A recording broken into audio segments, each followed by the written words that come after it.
কোটা আন্দোলনের মধ্যে ঘটে যাওয়া সহিংসতা প্রতিরোধে পুরোপুরি ঐক্যবদ্ধ ও তৎপর ছিল না ক্ষমতাসীন দল আওয়ামী লীগের সবগুলো ইউনিট। বিষয়টি নিয়ে দলের দুই গুরুত্বপূর্ণ নেতার মধ্যে হাতাহাতিরও খবর পাওয়া গেছে। জানা গেছে, গেল বৃহস্পতিবার রাজধানীর তেজগাঁওয়ে জেলা আওয়ামী লীগের কার্যালয়ে একটি সমন্বয় সভা করেন দলীয় নেতারা। সেই সভার পর কয়েকজন নেতাকে নিয়ে ওই কার্যালয়ে নিজ কক্ষে বসেন দলের সাধারণ সম্পাদক ওবায়দুল কাদের। সে সময় কোটা সংস্কার আন্দোলনে সংঘাত সহিংসতা প্রতিরোধে দলের ব্যর্থতা নিয়ে তর্কে জড়ান যুবলীগ সাধারণ সম্পাদক মাইনুল হোসেন খান ও ঢাকা মহানগর উত্তর আওয়ামী লীগের সাধারণ সম্পাদক এস.এম. মান্নান।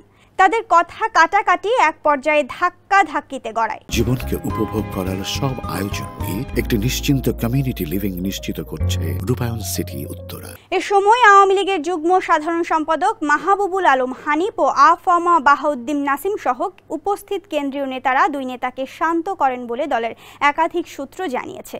এদিকে ঢাকা মহানগর উত্তর আওয়ামী লীগের মোহাম্মদপুর, আদাবর ও শেরেবাংলা নগর থানার ১০৮টি ইউনিট কমিটির মধ্যে ২৭টি ইউনিট কমিটি ভেঙে দেওয়া হয়েছে।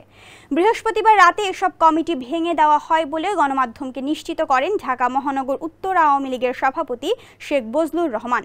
কোটা সংস্কার আন্দোলনের জেরে সংঘাত সহিংসতা প্রতিরোধে ব্যর্থতার জন্য এসব ইউনিট কমিটি ভেঙে দেওয়া হয় বলে আওয়ামী লীগ সূত্রে জানা গেছে।